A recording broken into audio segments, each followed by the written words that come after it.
The cold, sterile light of the interrogation chamber reflected off the polished durasteel walls, illuminating the faces of the three figures seated around a low, hexagonal table. On one side, two beings of the Atrian hegemony, species 743 on the galactic classification scale, sat rigid and imposing. Their skin, a mottled gray-green, was tough and scaled. Their eyes, multiple and faceted, shimmered with an unsettling intelligence.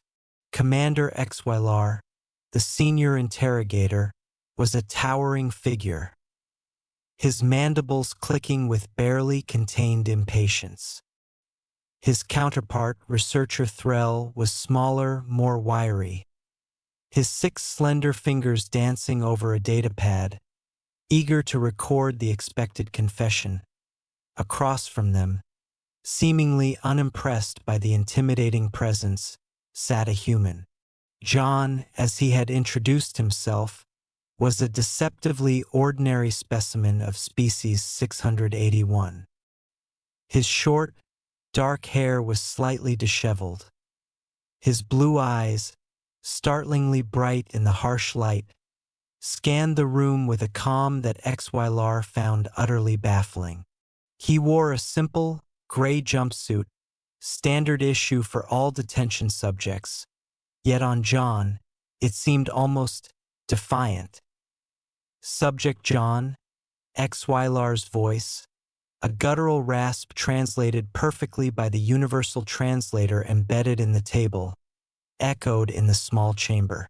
You are accused of unauthorized entry into restricted hegemony space, multiple acts of property damage, and the willful obstruction of justice. John leaned back in his chair, a faint, almost imperceptible smile playing on his lips. I was lost, he said, his voice surprisingly gentle, a stark contrast to the severity of the charges. And I merely redirected a few asteroids that were on a collision course with my vessel. As for obstruction, I believe I was merely attempting to explain my predicament. Threll snorted, a sound like gravel shifting. Lost? In a fully mapped sector of the galaxy.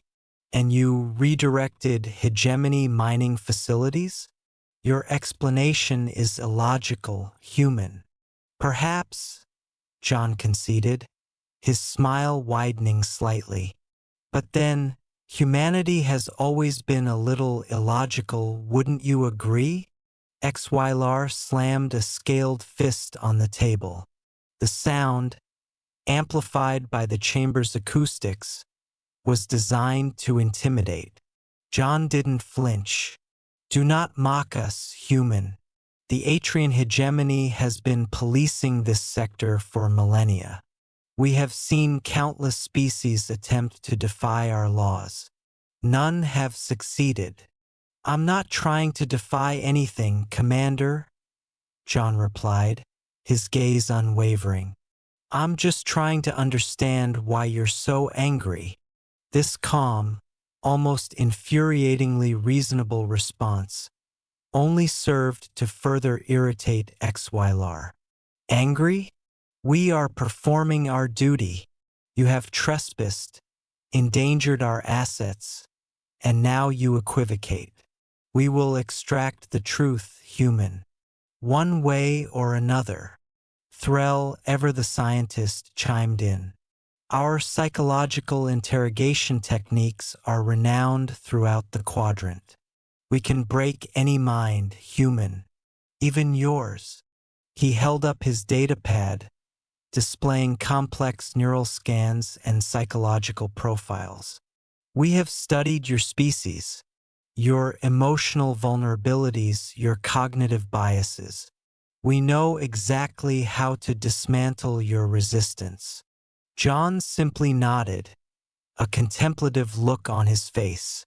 I'm sure you do, but have you ever considered that perhaps you don't know everything? The Atrians exchanged a glance. This human was different. Most species, when confronted with the Atrian hegemony's reputation, quivered. They offered desperate pleas, fabricated excuses, anything to avoid the full extent of Atrian justice. John, however, seemed to view the entire process as a rather dull academic exercise. Let us begin with the unauthorized entry. Xylar began, his voice dropping to a low growl, laced with a subtle sonic frequency designed to induce anxiety. Your vessel, the Starseeker, was detected within restricted zone 7 Gamma. Why were you there? John sighed, a small, almost theatrical sound. As I said, I was lost. My FTL drive experienced a minor quantum flux anomaly. I was attempting a manual recalibration when I drifted into your territory. It was an accident. Threll's faceted eyes narrowed. Our sensors detected deliberate evasive maneuvers. Your drifting involved multiple high-G turns and a brief burst of hyperacceleration. That was the manual recalibration, John explained, as if it were the most obvious thing in the galaxy. When the quantum flux occurs, the ship's navigation systems can become erratic. I was trying to correct its course, prevent it from impacting something important like, say, a hegemony mining facility. Xylar's mandibles clicked. And the property damage? Our facilities were not redirected. They were impacted. Significantly. John's brow furrowed. Ah, yes, that. Well, in my defense, I did try to warn them. I broadcasted multiple distress signals. I even attempted to communicate directly, but your automated defense grid, it just kept firing. Our automated defense grid is designed to repel intruders, Xylar bellowed, rising slightly from his seat. And it was doing a very good job of it, John agreed, nodding earnestly.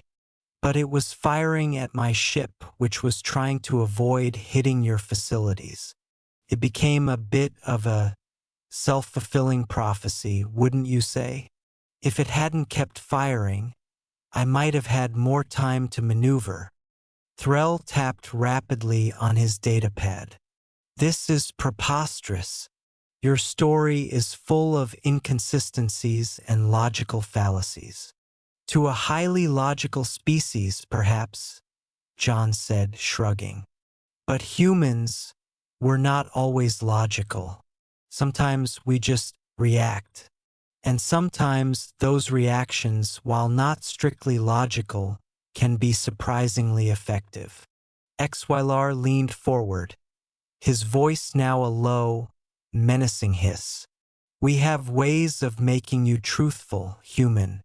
We can access your memories, extract your deepest fears, expose your hidden motives.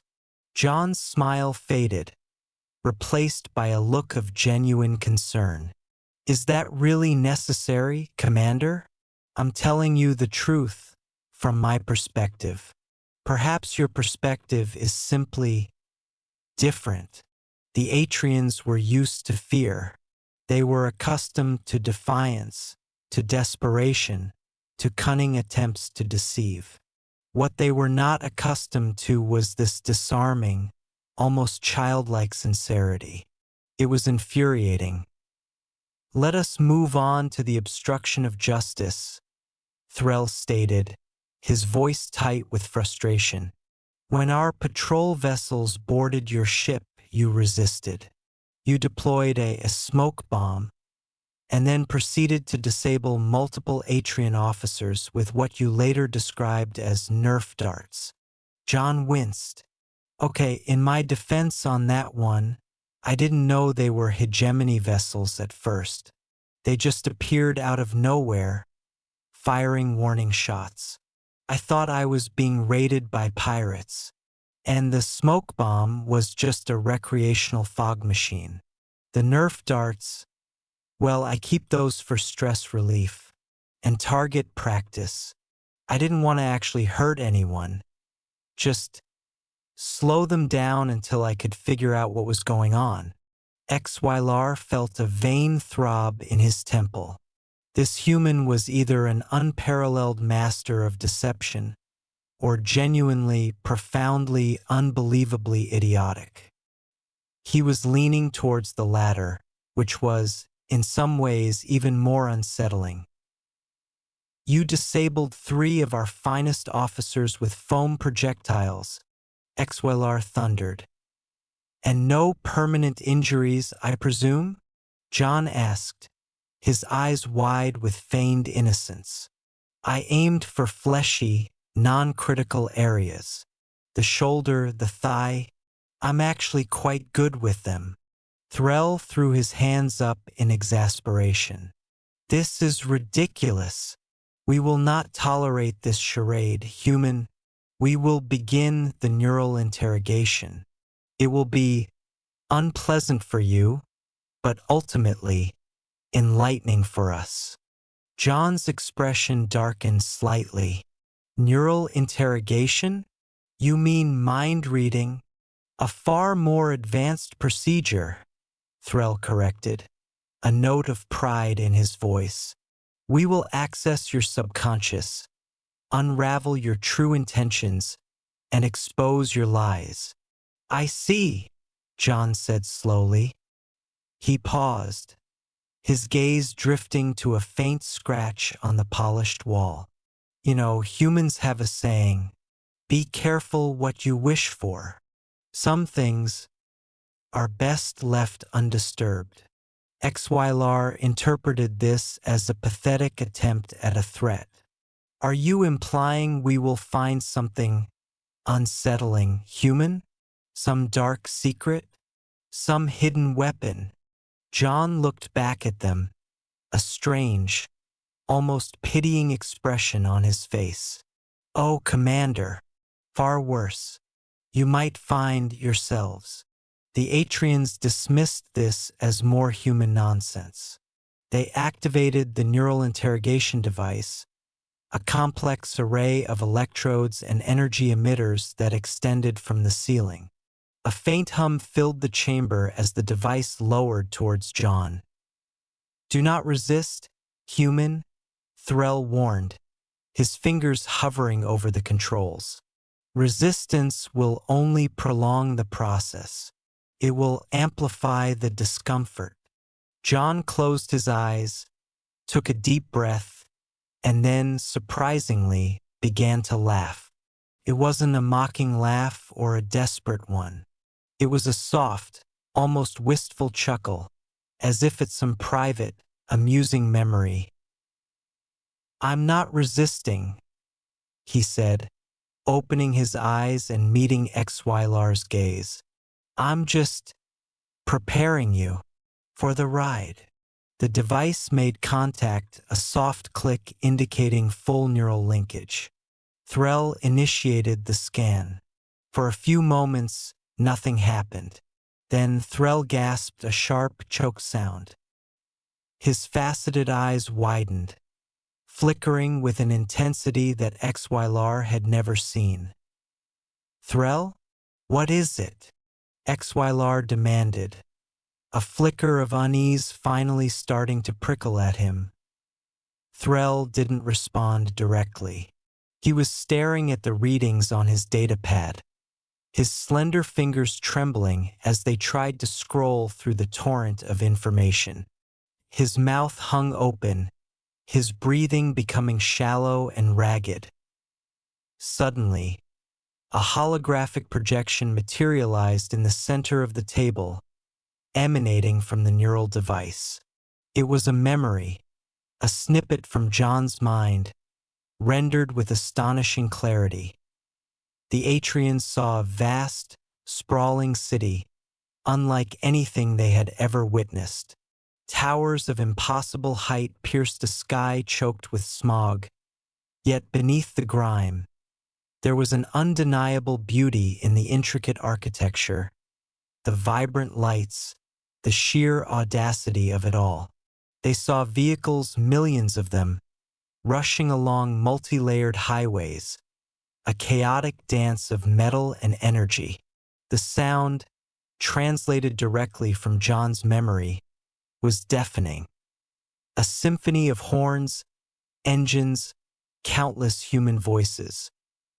"What is this?" Xylar whispered, utterly mesmerized. Threll, still fixated on his datapad, managed to choke out, "Early Earth Urban Center circa 21st century." The image shifted, and now they were in a dark, confined space. The air was thick with the smell of sweat and fear. The sounds of desperate shouts and the metallic clang of weapons echoed around them. Humans, their faces grim and determined, were huddled together, defending a narrow corridor against an unseen enemy. Explosions rocked the room, and the Atrians felt a jolt of pure terror as a human, covered in grime and blood, roared defiance at the encroaching darkness. "Conflict, military, a siege," Threll stammered, his body beginning to tremble. The hologram flickered again, and now they were in a different scene entirely. A barren, windswept plain under a sky of swirling, alien colors. A small group of humans, clad in bulky suits, were painstakingly setting up equipment, their faces obscured by visors. One of them, a woman, turned and looked out at the desolate landscape, her posture radiating an unshakable resolve. She was utterly alone, yet utterly unbroken. Exploration, a new world, the very edge of the known galaxy. Threll's voice was barely a whisper now. His body had begun to spasm, his scaled skin taking on an unnatural, pale hue. Xylar watched, horrified, as the images flashed by, an unrelenting torrent of human experience. He saw moments of profound joy, a child's laughter echoing through a sunlit field, lovers embracing under a starlit sky, families gathered around a festive table. He saw moments of unimaginable sorrow, faces contorted in grief, silent tears falling onto freshly turned earth, the quiet despair of loneliness. He saw acts of breathtaking cruelty, humans inflicting pain on other humans, wars that scarred entire continents, moments of unthinking brutality. And then, almost immediately, he saw acts of astonishing compassion. Hands reaching out to help, sacrifices made for strangers, lives dedicated to healing and protecting. The sheer volume of emotion, of experience, was overwhelming. It wasn't just individual memories. It was the collective consciousness, the echoes of billions of lives, spanning millennia. The Atrians, a species that valued logic, order, and control above all else, were being bombarded with the messy, glorious, terrifying chaos of humanity. Threll let out a pained shriek, clutching his head.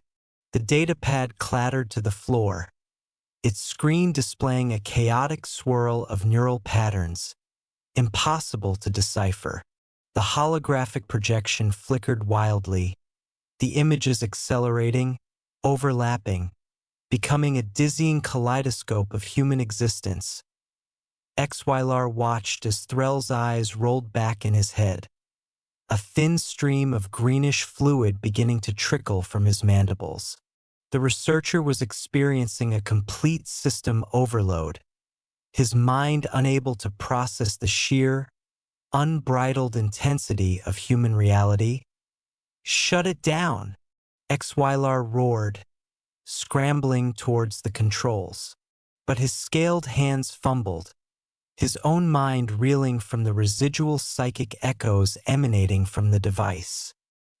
He felt a tremor in his own controlled psyche, a faint echo of the human emotional storm that threatened to engulf them all. John, his eyes still closed, seemed to absorb the mental maelstrom with a serene calm. He wasn't resisting, he was simply enduring, and by enduring, he was revealing. The hologram settled on a single image, freezing the chaotic torrent into a moment of poignant beauty. It was a human hand, scarred and calloused, gently cradling a tiny, fragile bird that had fallen from its nest. The sun was setting, casting a warm, golden glow on the scene. The image pulsed with an overwhelming sense of tenderness, of a quiet, fierce protectiveness. Then, John's eyes snapped open. He looked at the two Atrians, one twitching uncontrollably on the floor, the other frozen in horror, his body rigid, his breathing shallow. "See," John said, his voice quiet, almost mournful. "I told you it might be unsettling." The neural device powered down, the hum dying, the electrodes retracting. The silence that followed was profound, broken only by Threll's whimpering and Xylar's ragged gasps. Xylar slowly turned his gaze to John.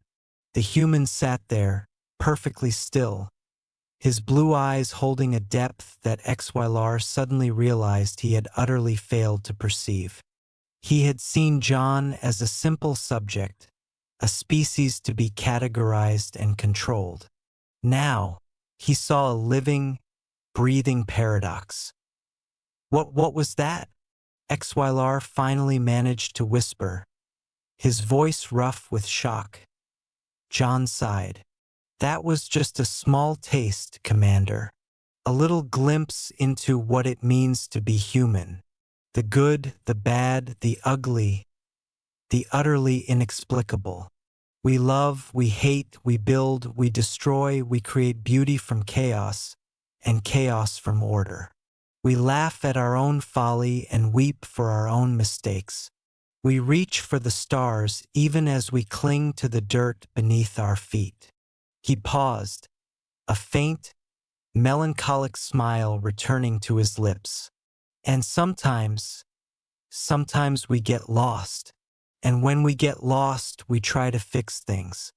Even if it means accidentally redirecting a few of your mining facilities with a quantum flux anomaly and some well-aimed Nerf darts."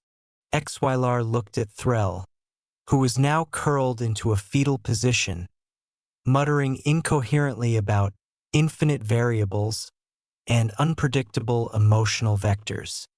The formidable Atrian researcher, renowned for his mental fortitude, had been utterly broken by a mere sliver of human experience. The commander's own mind felt altered. He had always viewed emotions as a weakness, a chaotic force to be suppressed in the pursuit of logical efficiency. But what he had just witnessed was not weakness.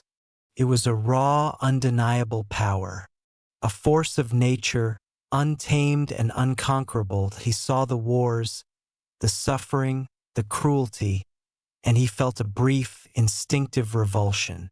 But then, he remembered the hand cradling the bird, the quiet acts of heroism, the relentless pursuit of knowledge even in the face of despair. He saw the capacity for both immense darkness and unimaginable light, coexisting within the same fragile vessel. We didn't understand," Xylar admitted, the words feeling alien and clumsy in his mandibles. "We saw a species that defied our logic, and we attempted to force it into our framework." John nodded. "That's a common mistake. With humans, there is no framework. Or rather, the framework is constantly shifting, evolving, breaking, and rebuilding itself.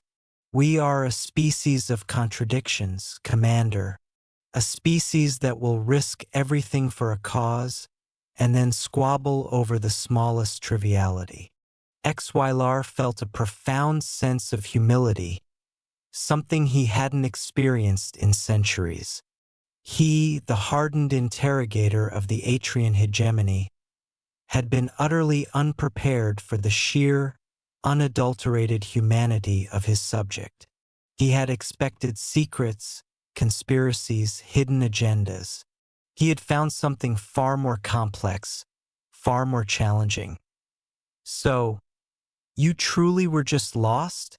Xylar asked, the question laced with a hesitant uncertainty that was entirely uncharacteristic. John shrugged. "Mostly, and I really was trying to avoid hitting your stuff. And those Nerf darts, they're actually quite good for self-defense when you don't want to cause permanent injury." Xylar stared at him, then at his convulsing colleague. The charges against John suddenly seemed utterly trivial, lost in the overwhelming tide of what they had just witnessed. How could you apply standard hegemony law to a species that contains such an astonishing, bewildering universe within itself? What do you want?" Xylar asked, the question escaping him before he could censor it. John looked genuinely surprised. "Want? I just want to go home, Commander, and maybe get my FTL drive fixed. And perhaps, if it's not too much trouble, a cup of coffee. Real coffee. None of that nutrient paste you call a beverage." Xylar blinked, his multifaceted eyes slowly focusing on the mundane request. After the cosmic journey through John's mind, the desire for a simple cup of coffee felt profoundly, beautifully human. He looked at the still trembling Threll, then back at John, who was now patiently waiting, a faint, expectant smile on his face. The Atrian hegemony had spent millennia trying to categorize, understand, and control the myriad species of the galaxy. They had always believed that with enough data, enough logic, any being could be dissected and managed. But humanity was an anomaly, a glorious, terrifying, beautiful anomaly that defied all classification. Xylar activated his comms, his voice still a little shaky. "Release subject John. Provide him with a full diagnostic of his vessel and facilitate immediate repairs. And procure some coffee. Explain the situation to the customs agents. He is a unique case." The guards outside, having heard the strange sounds and commotion within the chamber, looked at each other in confusion. They had never heard Commander Xylar sound so utterly. Bewildered John stood up, stretching his limbs, a faint crackle of joints echoing in the silent room. He glanced at Threll, still whimpering on the floor, and a look of genuine regret crossed his face.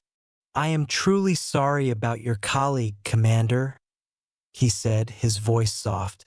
"I tried to warn you." Xylar simply nodded, still processing the immense shift in his worldview.